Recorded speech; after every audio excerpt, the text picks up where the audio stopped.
నమస్కారం అండి. నా పేరు కళ్యాణి. మన సత్యనారాయణ సార్ గురించి ఇప్పుడు నేను మాట్లాడాలనుకుంటున్నా. సత్యనారాయణ సారు అందరు రియల్ స్టార్లు అయితే వీళ్ళు ఇండస్ట్రీ వాళ్ళు. మన సత్యనారాయణ సారు రియల్ స్టార్ అనమాట, నీతికి మారుపేరు. నేను అందుకే సత్యనారాయణ సార్ అంటే నాకు అంత ఇష్టం. ఎక్కడ సమస్య వచ్చినా కూడా నేను సత్యనారాయణ సార్ పేరే తీసుకొస్తాను. నేను మీడియాలో చెప్పిన కాంచి కూడా ఈ సమస్య మీద ఆయన స్పందిస్తేనే ఈ సమస్యకు సాల్వ్ అవుతుందని. అందుకని సత్యనారాయణ సార్ నేను మిమ్మల్ని అడుగుతున్నా, ఐబొమ్మ వల్ల ఐబొమ్మ రవి చేసిన పనికి నష్టం ఇండస్ట్రీకే వస్తుంది, ఇండస్ట్రీ మొత్తానికి రాదు. కొట్టేజలకి కోట్లు వాళ్ళకి వచ్చే నష్టం కూడా ఊడేది ఏం లేదు సార్. దయచేసి చెబుతున్నా, అది తప్పు అని చెప్పి మీకు సవాళ్ళు వేసటం చాలా తప్పు, అది కూడా నేను చెబుతున్నా. కానీ మీరు సవాలుగా తీసుకొని ఆయన పట్టుకున్నారు, కరెక్టే. కానీ మరి సమాజంలో మీకు కంటికి కనపడేవి చాలా ఉన్నాయి కదా సార్. మందు దాగి ఎన్ని జీవితాలు నాశనం అయిపోతున్నాయి. ఎప్పటి నుంచి నేను పుట్టక ముందు నుంచి మీరు పుట్టక ముందు నుంచి ఈ సవాళ్ళ నుంచి పేద ప్రజలు అసలు బయటికి రాలేకపోతున్నారు. వాళ్ళు చెప్పే మాటలు ఎవ్వరూ సాల్వ్ చేయలేకపోతున్నారు. నేను కూడా అదే అడుగుతున్నా, మరి మద్యం షాపులు ఎందుకు బంద్ చేయట్లేదు సార్? ఎందుకు అడగట్లేదు? సినిమాల్లో కూడా పెడతారు కదా, ఆల్హాహాలు ఒంటికి ఆరోగ్యానికి మంచిది కాదని చెప్పి. ప్రతి డాక్టర్ కాడికి పోతే కూడా అదే చెప్తారు కదా. మరి దాని మీద మీరు ఎందుకు చర్య తీసుకోవట్లేదు సార్? దానివల్ల ఎన్ని కుటుంబాలు నష్టపోతున్నాయి తాగి.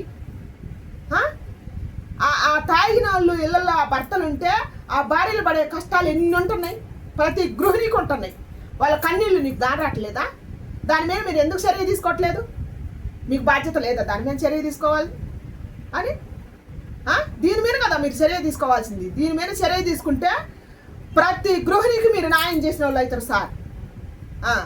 ఇది పేద ప్రజలను కాపాడినట్టు. ఎందుకంటే దానివల్ల గవర్నమెంట్ బాగుపడుతుంది, ప్రజలకు నష్టం సార్. తాగిన వాళ్ళు వాళ్ళ ఆరోగ్యం పాడైపోద్ది, వాళ్ళ జీవితాలు నాశనం అయిపోద్ది. ఆ తాగిన మైకంలో ఏం చేస్తున్నారో కూడా తెలియట్లేదు. భర్త భార్యనే చంపుతుండు, భార్య భర్తనే చంపుతుండు. కుటుంబం రోడ్డు మీదకి వస్తుంది సార్. తినడానికి తిండి లేనివాడు కూడా పిల్లం నెలలో తాలిబొట్టు తెంపుకొని పోయి అమ్ముకొని తాగిన రోజులు ఎన్నో ఉన్నాయి సార్. మరి దాని గురించి ఆలోచిరా మీరు? తాగిన మైకంలో ఏం చేస్తున్నో కూడా తెలియకుండా విశిక్షణ రహితంగా బిడ్డను రేపు చేసే తండ్రులు కూడా ఉన్నారు, తెలుసా సార్? అది దేనివల్ల? తాగుడు వల్ల. మరి ఆ తాగుడిని మీరు బంద్ చేయరా? దాని మీద మీరు చర్య తీసుకోరా? నేను అడుగుతున్నా సార్. ఆ తాగిన మైకంలో భార్యను చంపిన భర్తలు ఎంతోమంది ఉన్నారు. మీకు తెలియదా ఈ పచ్చి నిజం? ఈ తాగుడు వల్ల కుర్రోళ్ళ జీవితాలు నాశనం అయిపోతున్నాయి సార్. వాళ్ళ పెళ్ళిళ్ళు కూడా కావట్లేదు. నేను దీని మీద మీడియాలో చెప్పిన కూడా. దాని మీద మీరు చర్య తీసుకోరా? వాళ్ళ బంగారు భవిష్యత్తు కోసం మేము అందరం బాటలు వేస్తున్నాం అని అంటారు. ఎవరు సార్ బాటలు వేసేది వాళ్ళ బంగారు భవిష్యత్తుకి? మరి ఈ మందు తప్పని అందరూ తెలుసు పెద్దలకి. ఎవరన్నా ఆపుతున్నారా?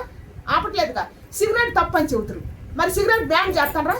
తాగేవాడిని తిడతారు కానీ అసలు తయారు చేసేవాడిని ఎందుకు ఆపట్లేదు? నేను అడుగుతున్నా సార్, మీకే నేను అడుగుతున్నా. మీరు ధర్మమూర్తులు కాబట్టి ఇంకెవరికి చెప్పినా దొంగలే. సిగరెట్ తయారు చేసేవాడిని ఆపండి, మందు తయారు చేసేవాడిని ఆపండి.